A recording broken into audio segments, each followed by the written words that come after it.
At the end of your life, what will be your legacy? What will you leave behind for future generations? For the world, join the World Messenger, Izabela Lundberg, each week as she brings you a new distinguished guest from the business, sports, or entertainment world to share their success, their struggles, and their lessons. They will share their insights into current hot topics that affect everyone. Izabela facilitates an intimate, vulnerable environment to find the true value of humanity and real leadership. Are you ready for your legacy? The legacy that matters?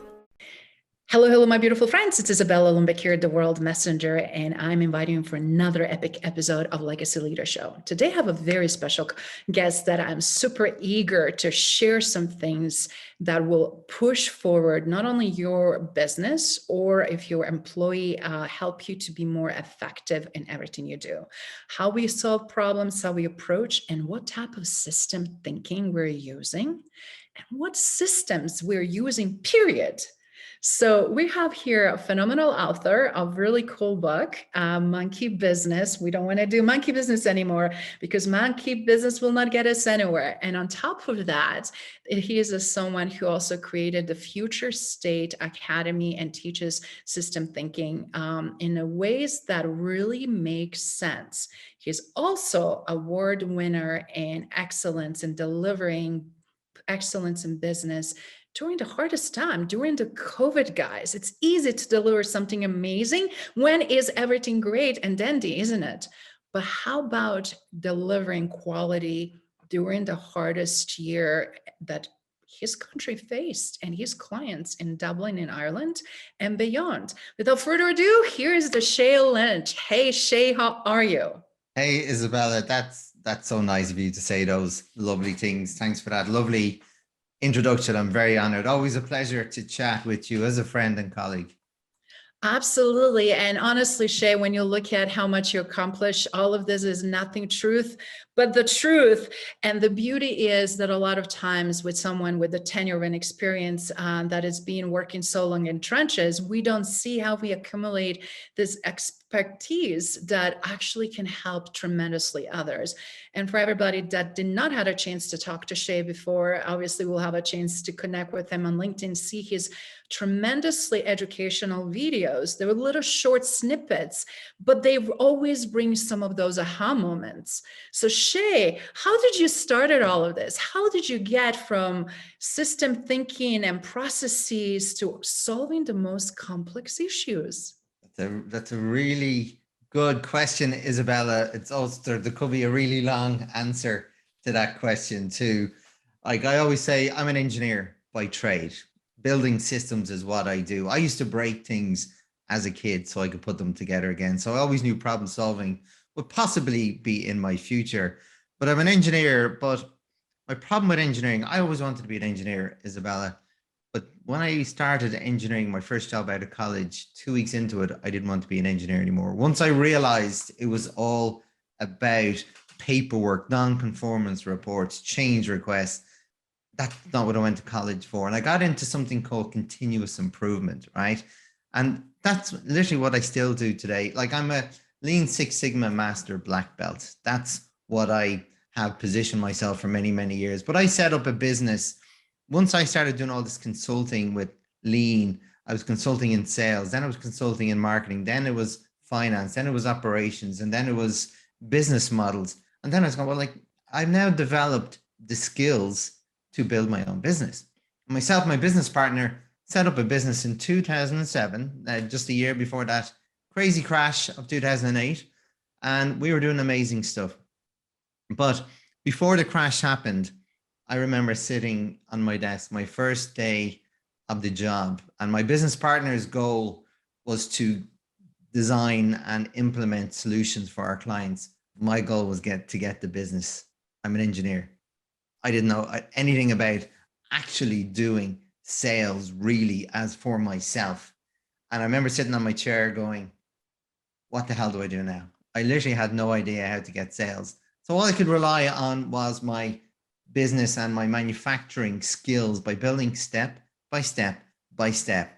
And every time I got a blocker at a step, my goal was, well, how can I get around it? How can I jump over that hurdle? How could it not be a roadblock? And over the course of 6 months, I built this amazing sales model to get sales.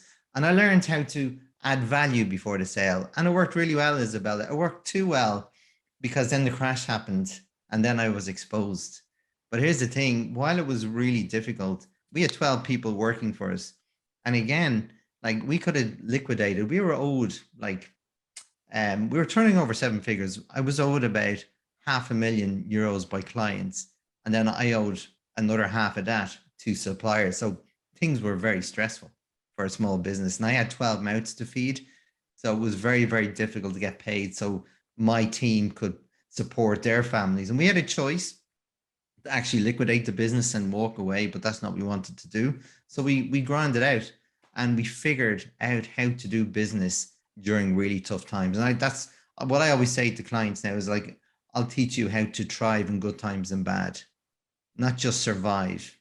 And that's what I did. But it all comes back to systems thinking, building things that you can tweak, measure, test, learn, rebuild, remeasure, and keep iterating your business model all the time.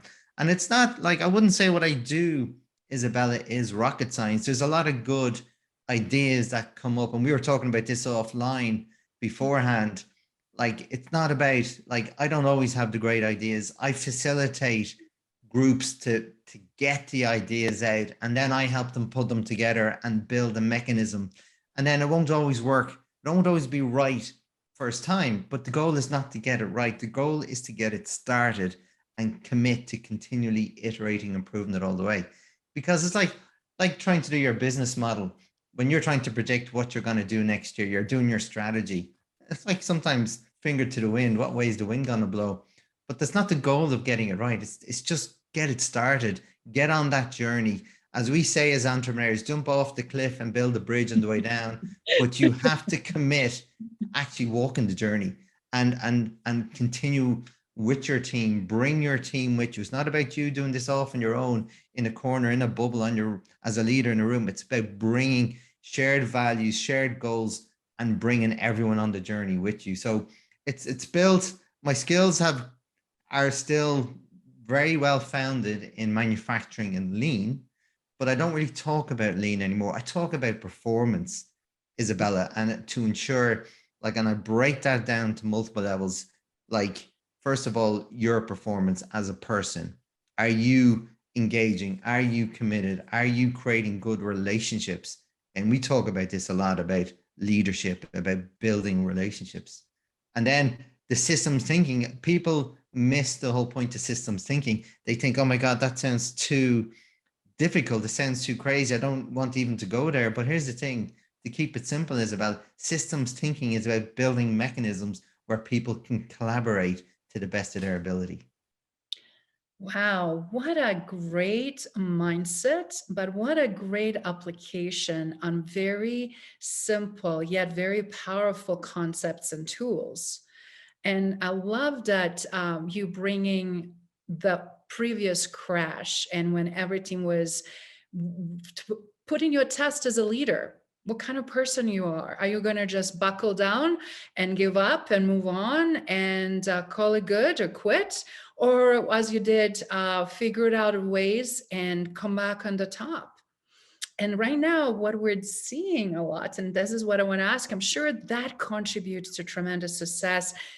To be also awarded, I know you've been awarded for years, but to be awarded during the time around the COVID and be able to really show what you made of. Could you tell us how that played the system thinking and your mindset, the creative role in it?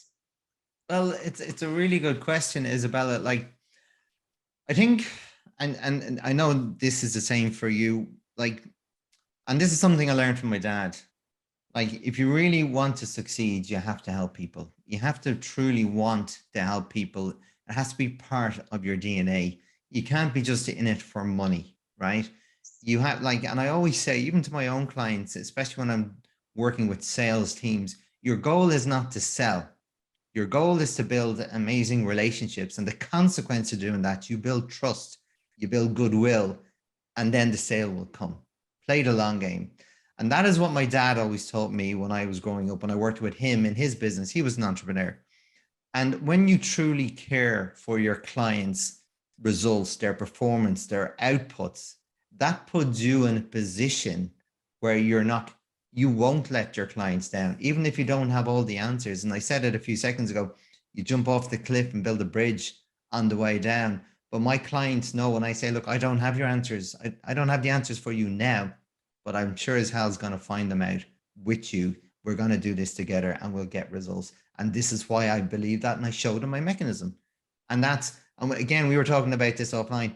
People don't necessarily just believe in what you do. They believe that you believe in what you do. And that's what gets them interested in you. And that can be good or bad, Izabela, as we know, the world's over, unfortunately, but Yeah. it can be used for really good, powerful stuff or really bad, powerful stuff. But if your goal is to win-win, if you care about your clients, you will always naturally go that extra mile, and you will show that you're a trusted partner. You're not a supplier. You're a partner in their pains. Their pains are your pains. Their goals are your goals. Their results are your results. How powerful that is. I love the wisdom from your father, and I love how you develop your entrepreneurial spirit, because right now we're seeing so many flashy statements in terms of the news and media, what's going on global scale. And it's very paralyzing for so many. Even if you're working as an employee, if you feel like your position might be secure or needed, you still don't know how it's going to play out, right? Let alone if you're taking all the risk and brunt of everything as a owner who that is running the business, and it's trying to navigate everything in the same time with changing industries, policies, regulations, and frankly, economies that dictate different focus and constant velocity and disruption.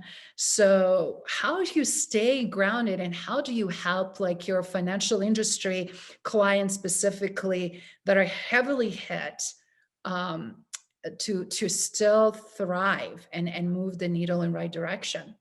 Well, do you know what the funny thing is, Isabella? Like, I like this question a lot, because would you believe, like, you know all about psychology, you know all about motivation, right?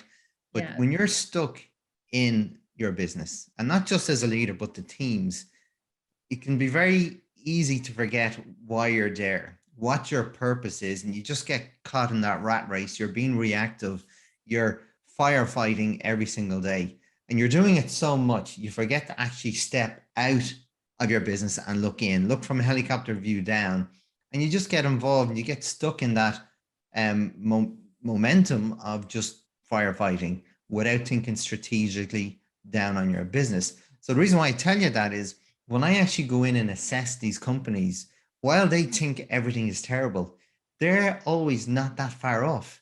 Like, pretty much, they just need a bit of guidance and a bit of help aligning to get them back on the path. And that's the thing. It's their mindsets that are doing a lot of the damage, as opposed to what they're actually doing. Because many people get into this situation, well, I'm just going to go in, exchange time for money. I'm going to sit in my bubble. I'm going to sit on this chair and forget what they do has a consequence for good and bad. But when you bring them into that sort of like systems thinking and supply chain view, you're all a part of a chain within your business. When you show them that they're part of a process and the system, they go, wow, I've never seen it like this before. And then they know, and I don't need, in some cases, when you do the facilitation, you don't even have to tell them what to do next. They know it themselves, because once they see that big picture, they realize they'll go to the people downstream and they go, Izabela, I'm so sorry. I didn't realize this was causing you extra work downstream. Let's work together and I'll make it better for you. And you create that reciprocation. The law of reciprocation is one of my favorite laws in business. When you help people, like, then they'll help you back, but they'll be more inclined to help other people. And it creates that really good feel good factor and the goodwill in the business. And that's what I work heavy on, to ensure that people come into work loving what they do. And then that's number one. But then also, as I said, that just bit of guidance, getting that moonshot vision, making sure that they believe it and they can feel it. And we start building the strategy and plan, then they start to feel it, that it can happen. And then that goodwill brings them. But again, Isabel, you cannot stop there. You have to check in regularly, because I work with companies and they do this. They go away for a day coming up to the end of the year, and they want to work on their strategy. They're in this hotel. They come up with amazing ideas. They come up with these targets, and then they sign a piece of paper, shake their hands, go out for a few drinks, celebrate. Then they forget about the execution. They forget about the plan. It's not just a once off. You have to keep iterating, work on it day by day, all the time. And that's the bit that sometimes they miss. And with a bit of guidance, Izabela, as I said, it's not really that hard, but it's just keeping them accountable for what they do all along that journey. That is so powerful. And a lot of times they don't have the confidence in themselves because they never done something like that, or never was as high stakes as there may be right now. Or their bosses, leaders with position and authority do not know them very well, and they don't have the confidence in them as the result of not engaging very well with their teams. So we're seeing all of those problems, don't we, Shay? Yeah. And the problem is that we're not spending times with people with the right conversations. And that's it, Izabela. And even just to add to that point is, when they meet the first hurdle, as you said, they haven't got the experience in this before, and they think it's a roadblock. They'll just go, I knew I couldn't do it. Look, we've hit a wall here. But it's not a wall, it's a hurdle to get over. And that's about the mindset shift that I work really hard with my clients. Say, well, look, you can get around this. We'll have to do a bit of brainstorming. It may not happen overnight, but we'll get there. But you have to get them to continue. Sometimes things get a little worse before they get better, but that's okay. That's part of the journey. They're the learning points through the business. And having the tolerance for the change. And I love what you also pointed out earlier. If we're not allowing our teams and our performers to fail or adjust or try something and then realize this is not going to work, but we committed. So now we know, well, let's commit again to the next phase of this process, right? So with that in mind, obviously, corralling people to work together. We know how important it is to foster proper conversation, communication, the change, and managing that change. But psychology of people, as you mentioned earlier, I'm curious, obviously from engineering mind, you became so beautiful, natural human connector.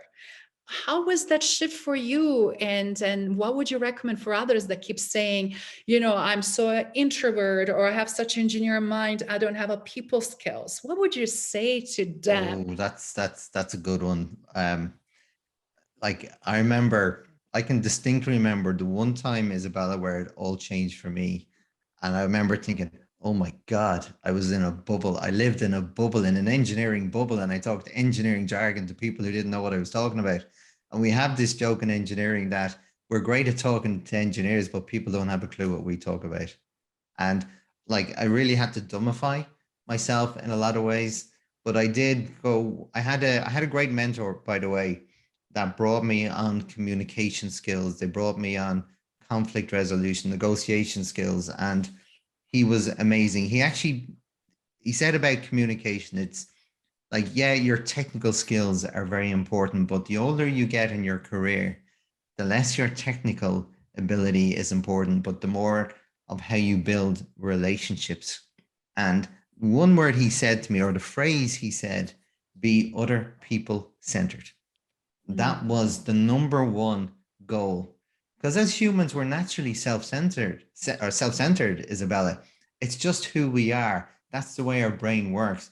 But the minute you put your feet in your colleagues, your friends, and then help them, put yourself in their shoes to help their situation, things change. And he would challenge me quite a lot. But then I came to the conclusion myself, well, guess what? If you treat your friend or your colleagues in work, right, or even your clients, the way you treat your family and your really close circle, you'll never go far wrong. Because when your friend is in trouble, as you know all about, Izabela, you're there for your friends. Your friends will look after you, and vice versa. It's reciprocal. That's naturally what you do. If we have a conversation, you tell me something that's important to you. The next time I talk to you, I'm going to ask you about that. How did that situation work out for you? Because that's what friends and family do. when you act like that with your business relationships, if you build families in your business, you will never go far wrong. And that's from that one conversation, my eyes were open about helping people. Businesses should be friendships as well. Like they should be family, because what do friends do? They look out for each other. When your back is against the wall, someone's going to say, I know you need help. I have some spare time. What can I do? And that's how you build. And you can see this on football pitches too. You know, like whether the team is working well together or not, or if there's issues in the cloakroom or not in the back room, you can see it on the pitch because it comes out through actions. So that's how I got on the journey. But it took a long time to really sort of solidify my thoughts through testing, through learning. But the more I did it, Izabela, the more I realized, well, can I not just be me? Forget about the persona, just do what I'd like to do. And if you're that other people centered, naturally, that'll work out. That's beautiful. And thank you for sharing that, how much you invested in yourself and your growth, because we're seeing people impatient. We're seeing people expecting overnight to be overnight success, or they may get a little bit of traction and they think that that journey of growth is done and they focus on something else. And usually when we start seeing growth, when we start seeing success, that's where you need to even more so double down, right? Because you want to continue to be able to sustain it, but you also want to be able to grow with that, because you're going to be pushed in uncomfortable situations, scenarios. And mentorship and coaching and that inner circle means tremendous difference, doesn't it? Oh, it's like you know, when you get a good mentor, Izabela, you see the difference. It's like a coach on a football pitch. You know the difference between a good coach and a bad coach. And I'll give one example for all the soccer fans that watch your show, that pay attention to your great stuff, Izabela. I'm English Premiership. I followed Liverpool for years. And for years and years, they were very difficult to follow because they lost a lot. They could play the best football in the world, but they didn't know how to win. They just couldn't win. And they got a new manager about 6 or 7 years ago, Jurgen Klopp. And I didn't know much about him at the time, but when I saw a few interviews, I became very engaging in his words and what he said and what his beliefs and values were. And he started talking about how he picked a team. And he had a budget to pick the best players in the world, right? The most expensive players, but it wasn't down to budget. His answer when he was asked a question about, well, how do you pick the players? Well, first of all, I learned about their attitude to their colleagues through conversation. And I also wanted to know how much they really wanted to play for this club. What was their passion for the club? And he didn't care how good they were. If he didn't see the values there, they weren't part of the team. So he built a team that cared about their comrades, their colleagues, and also had a passion and a purpose to play for that club. And I wouldn't say it was overnight success, but he did so much with a tight squad in the first few years. And then he won the Champions League and the Premiership. But the reason why I bring that up, the word comrades, he got people on the pitch that were playing for something more than just them playing well. They were making sure they were looking after their colleagues, their teammates, being there for them all the time, supporting them and playing better than they can normally for their colleagues, not just them. He gave them a purpose for his teammates and the club. And that's what it's all about for me. And that's what businesses, it's not rocket science again, Izabela. It's about understanding what people want in life, what they need. Give people a purpose more than going in and exchanging time for money. And I'll tell you, you will see performance skyrocket overnight.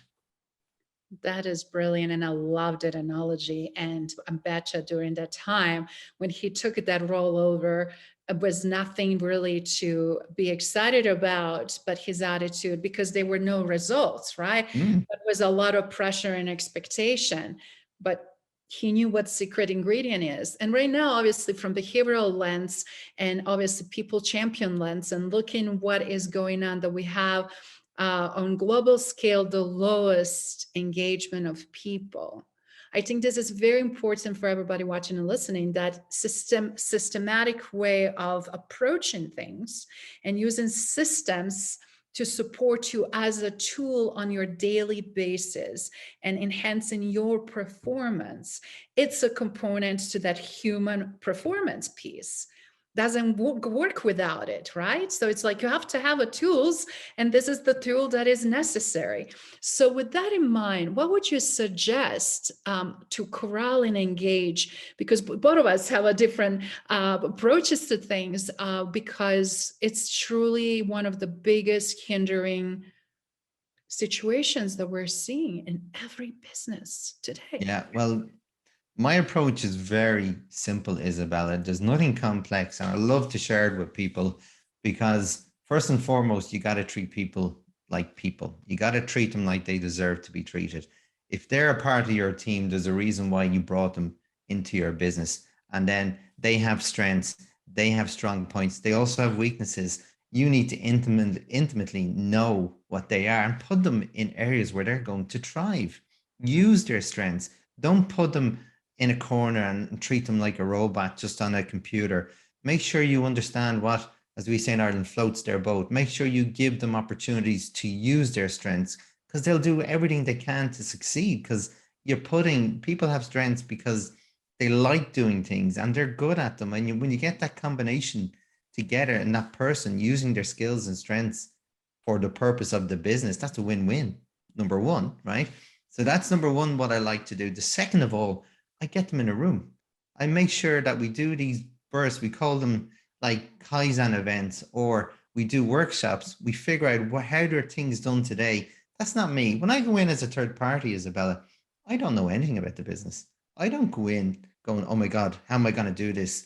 And like, how will the director know that I know what I'm talking about? I don't pretend to have all the answers. I'll say what my superpower is. I get people in a room. I learn how they do things today. And I get them, the first eureka moment is I get them enjoying each other's company. That is number one. Get them engaged and happy. And I entertain them a little bit, because people open up when they're entertained. They're more happy to engage. And then I get them engaging with each other. I break them off into little groups and get them working with their comrades. And then we come back together to build our current best view of how things are done today. And then once we do that, we talk about, well, what's good, what's bad, what's ugly. We do the good, the bad, and the ugly on it. And then through that conversation, Izabela, I know everything. Within 2 hours, I know everything I need to know to how to help the business going forward. And not only me, I don't have to tell them. They know. And then we formulate the plan together. And it all comes from them. And then when they believe they've been involved in this process, it's instant buy-in. That's how you bring them on the journey with you. This is not rocket science. People want to do more, but you just don't give them the opportunities. And again, I'm going to go back to certain teams, and I won't mention the teams this time, but there's teams in the Premiership that have taken the best players in the world, paid them hundreds of thousands a week, and they put them in a corner and say, that's all you're going to do. I don't care if you're brilliant at X, Y, and Z. That's all you're going to do. And they don't use them. They put them in a robotic format. And then the players just fade away. It's terrible. It's absolutely terrible. When you do that to your teams, how do you expect them to perform? You need to bring them involved. And I said, treat them like a family. Treat them like a family member. Bring them in. You have them in your business for a reason. Use it. Don't put them in a corner and leave them there, because they'll get institutionalized and just come in and exchange time for money and go home. That is excellent perspective. I love your approach. And it's so important, because every time from everyone we can learn and add few golden nuggets, and you definitely share plenty of those in our conversation today. But with terms of engagement, guys, there is no silver bullet to be better quality human. What kind of human you are and how you show up, and that's how you're going to reflect how people will react to you. And at the same time, what you will be able to have as an output in terms of honesty, sincerity, participation, desire to be there, and definitely interest to perform and do your best and give your best. Obviously, you're raising the bar and always been raising the bar, which I love, consistency in the performance. And that is not easy to achieve. You're also doing a lot of things in personal life. You're running marathons, you're pushing yourself out of the comfort zone all the time. So do you mind sharing a little bit of that mindset, specifically with my fellow Americans here and people around the world that are struggling to focus and be consistent and then also push their own limits and not confine in comfort zone? What would you say how that contributed to where you are today? Where do I start, Izabela? Like, I've got so many avenues I could go down with this question. But the first and foremost, Izabela, and I know, like you, I've had some tough times in my life, and I've had times where I felt sorry for myself. Right? Why me? I blamed everyone else, Izabela, and not me. And then I never learned. Right? But over the years, when I had something really bad happen, which I won't bore your audience with, but it was really an eye opener to me, because once I woken up to my faults in what happened, I was go, wow. And I was really disappointed in myself. And that was a really like purposeful moment for me in terms of how I changed. And it didn't happen overnight. Things don't happen overnight. But now the way I think, Izabela, like, you can say that you have all these aspirations. You can say that, yeah, I'm going to do this. I'm going to do this. No good talking about it. You got to do it. So I've learned not to think a lot, Izabela, is number one. I just do. If I set my mind, I do it. Even if it's beyond my capability, as I said earlier on, jump off the cliff, build a bridge on the way down, learn as you go, learn by doing. No one has all the answers. You know, the top people in the world didn't get there by going the happy path. Like a sailor didn't learn their skills on a calm sea. They had to learn the hard way. They had to fail and keep picking themselves up. And there's certain things from a mindset to keep me thinking like that is, I do a lot of meditation. I do a lot of mindfulness. I do a lot of breath work. And number one is I make sure I eat food that are good for my body. So my mind and body are congruent and thinking good. But there's certain mantras that I say to myself every day, and I position them in different parts of the house so I see them. One of them is keep moving forward. See that picture of Rocky? Is anyone a Rocky fan here? That's that quote, you can't read it, is a quote that he says to his son in Rocky Balboa, Rocky 6, when his son is feeling sorry for himself. And I can share it later on with you so you can share it with your audience. But it's all about taking responsibility and accountability for you. You can't blame other people. Life is cruel. Accept it. Don't ask for a happy path. Learn how to negotiate the difficult path. And every time you're knocked down, keep getting back up one more time. And what I love about that, Izabela, I've learned to deal with pain mentally and physically quite well. But I think you have to, Izabela. I'm not saying that as something that, oh yeah, learn to deal with pain. No, but you have to learn to accept things aren't going to go right. And that's what I was doing a great session with a great group of people a few weeks ago. And one guy was saying, I put so much into something and I got so dejected when I put this plan. I did all the right things. I read it all and I acted on it and it still failed. And I said, well, what other outcome did you expect?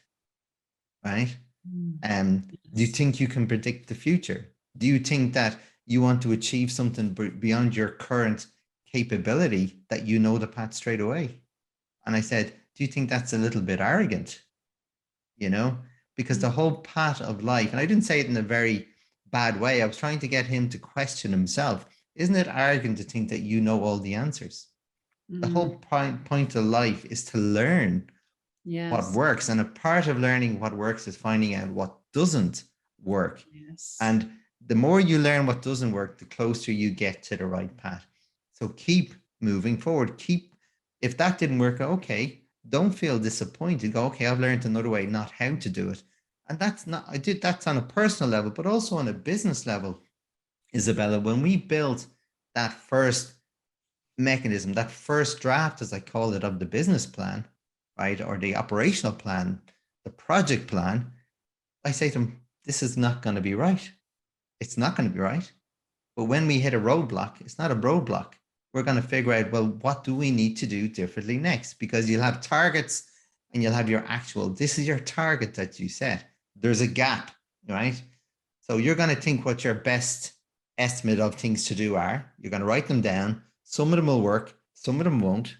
And then, hey, get rid of some of them won't. And then, hey, what else can I do to get closer?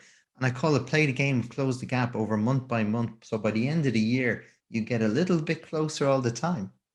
And then by the end of the year, you don't need to do a strategy for next year because you have the momentum going because you're playing that game all the way through. I love, again, how important it is to start, right? But also knowing with what to start with, and then knowing what is the part of the process that you also need to tweak it. And as you go, when you get where you need to be, not to stop, keep going, keep doing, and keep pushing yourself further and further along. Seems like you accomplished so many things already, Shay, just from things I also know, obviously, and you created tremendous impact and legacy for yourself, not only just in Dublin and Ireland, but beyond, with so many companies that you already made a tremendous change, and people that you touched from business and personal life. But I'm curious, what is in your bucket list now, and what would you like to accomplish in decades to come, and what would you like your legacy to be? Ooh, I love this question. Few things, Izabela, right? I want to help.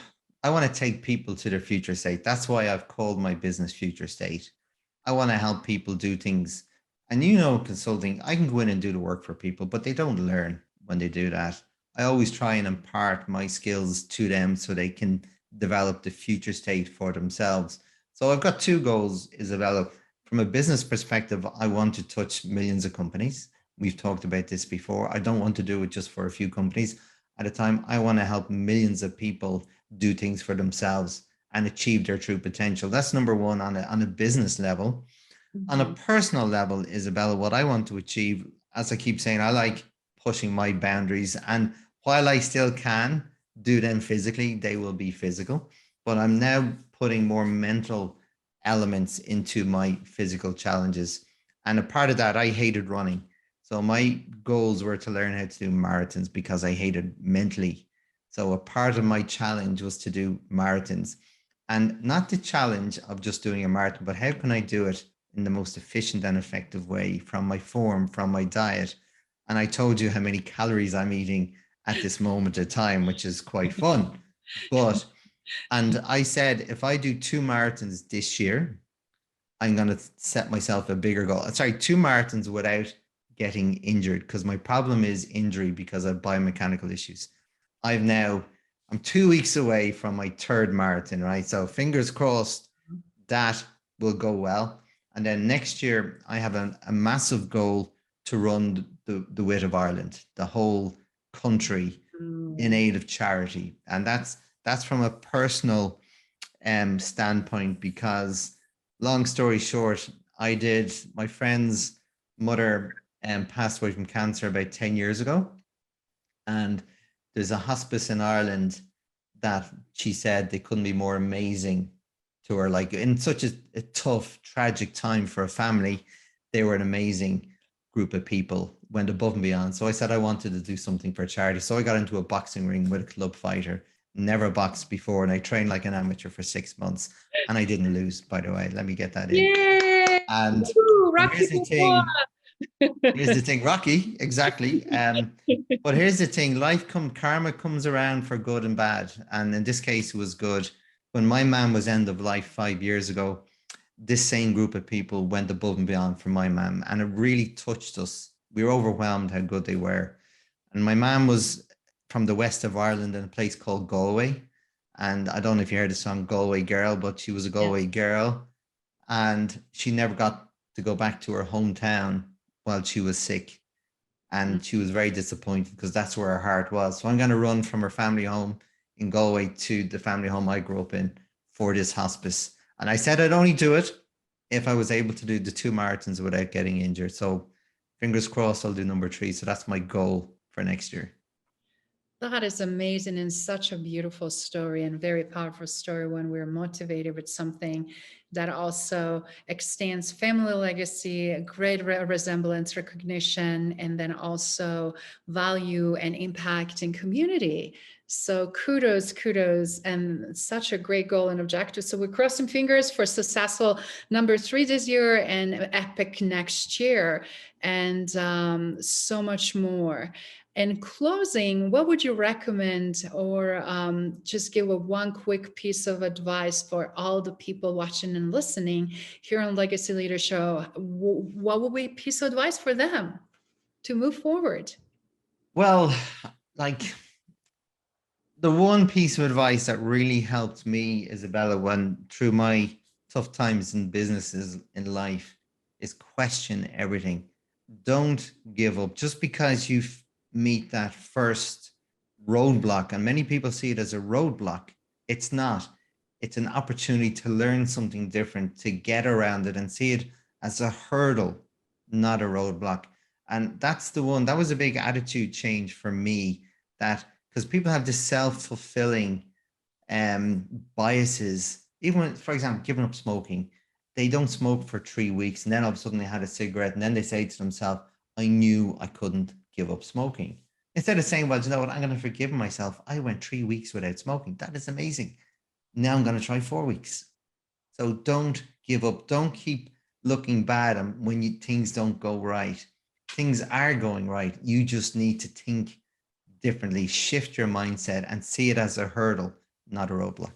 Thank you for listening to Legacy Leader Show. If you enjoyed the content and had a positive experience, then please leave us a positive rating.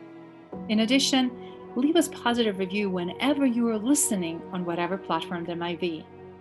Make sure your friends and family also know about the benefit and value that we provide and what we have to offer. Cheers.